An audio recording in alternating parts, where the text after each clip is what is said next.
साथियों, आज किसान संयुक्त मोर्चा के आह्वान पर टोहाना में बनाए गए किसानों पर मुकदमे के खिलाफ पूरे हरियाणा भर में थाना घेरो अभियान के तहत टोहाना के अंदर हिसार कमिश्नरी के सिरसा, फतेहाबाद, हिसार और जींद के क्षेत्र के किसानों ने टोहाना सदर थाना को घेरा हुआ है और अभी थाने में किसानों की और पुलिस प्रशासन के बीच बातचीत चल रही है।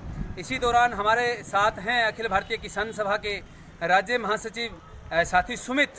हम जानना चाहेंगे इस पूरे मसले पर, आज की वार्ता के ऊपर और इस आंदोलन के बारे में। सुमित जी, आपका स्वागत है। धन्यवाद जी।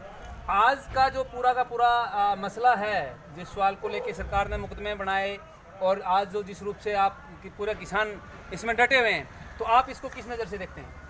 एक तो मैं कहना चाह रहा हूँ कि आज संयुक्त किसान मोर्चा के आह्वान पर टोहाना के अंदर जो किसान जब देवेंद्र बबली का विरोध कर रहे थे शांतिपूर्वक तरीके से, और उस समय पे किसानों के ऊपर झूठे मुकदमे बना दिए गए ये कह के कि इन्होंने हमारे ऊपर हमला किया है। उसके पीए ने और उसके भाई ने झूठी एफआईआर लिखवाई और उसको उस एफआईआर के आधार पे ही जो है किसानों को गिरफ्तार किया गया। उन गिरफ्तारियों को रद्द करवाने के लिए, जितने मुकदमे हैं उनको खारिज करवाने के लिए, साथियों की रिहाई के लिए जो है संयुक्त किसान मोर्चा ने अपनी बैठक में ये फैसला लिया था कि हम जो है 5 तारीख को जब इस पूरे आंदोलन को और कृषि कानूनों को 1 साल हो रहा था, उस समय पे पूरे देश में एमएलए एमपीज का घेराव किया गया था। उनके घरों के आगे, दफ्तरों के आगे प्रतियां जलाई गई थी।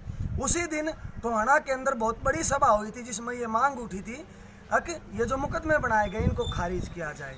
उसी दिन संयुक्त किसान मोर्चा ने यह फैसला किया था, अगर ये मुकदमे खारिज हो जाते हैं तो ठीक है, वरना 7 तारीख को पूरे हरियाणा में जितने भी थाने हैं उनके ऊपर धरने दिए जाएंगे शांतिपूर्वक तरीके से। रात को हमें पता लगा कि हमारे 2 किसान साथियों को रिहा कर दिया गया है, परंतु एक साथी जिस पे धारा 307 है, मक्खन सिंह है, और कुछ अन्य के नाम पे भी जो मुकदमा दर्ज किया गया है, उनकी अभी तक रिहाई नहीं हुई। वो क्यों नहीं हुई? विधायक, जबकि विधायक के साथ ये बात हुई थी, हमने मांग थी कि उन्होंने जो आपत्तिजनक शब्द प्रयोग किए किसानों के बारे में उनको वापस ले।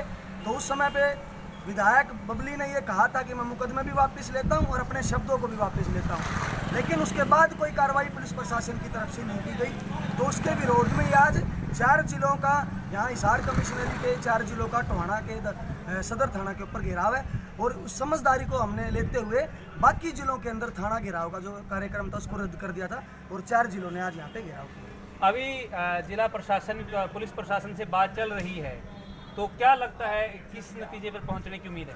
अभी डीएसपी साहब के साथ जो है संयुक्त किसान मोर्चा का नेतृत्व बात कर रहा है और हमें ये उम्मीद है कि बातचीत में सकारात्मक माहौल में हो रही है, तो शायद शाम तक ये मामला निपट जाएगा। आप उम्मीद करते हैं कि ये मामला निपट जाएगा, लेकिन सुमित जी, एक सवाल आज भी बहुत बड़ा पूरे हरियाणा में खड़ा है कि जिस रूप से जिलों के अंदर इस आंदोलन के बाद किसान संगठन, नए किसान संगठन बने हैं और कुछ संगठन बहुत लंबे दौर से काम करते आ रहे हैं, इनके बीच जो तालमेल का एक अभाव थोड़ा नज़र आ रहा है, उसको आप किस नज़र से देखते हैं?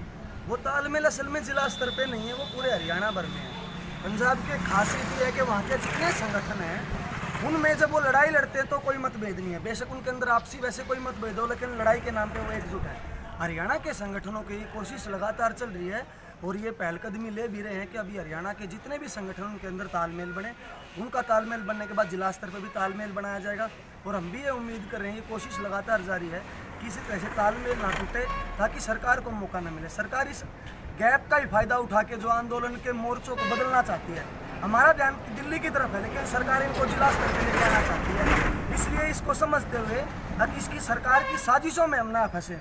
ये जो साजिशें कर रही है उनका जवाब दे, मुँह तोड़ उनका जवाब दे हम, इसको भी ध्यान में रखते हुए एक व्यापक रणनीति बनाई जाने लग रही है। उसको आगे आने वाले समय में ठीक किया जाएगा और मोर्चा जो है दिल्ली की तरफ केंद्रित किया जाएगा। निश्चित तौर पे सुमित जी का कहना है कि मोर्चा दिल्ली की तरफ केंद्रित किया जाएगा, लेकिन एक सवाल आज भी बड़ा है कि जहां पक्के मोर्चे लगे हुए हैं और वो पक्के मोर्चे कहीं न कहीं ऐसा भी एक चर्चा में आ रहा है कि वो पक्के मोर्चे एक किस्म से कुछ खास संगठनों की या कुछ खास तरह के व्यक्तियों की एक किलेबंदी सी बनती जा रही है, जबकि ना कि वो संयुक्त मोर्चा के। तो उस तरह की कार्यप्रणाली के ऊपर भी सवाल उठ रहे हैं, आप क्या समझते हैं?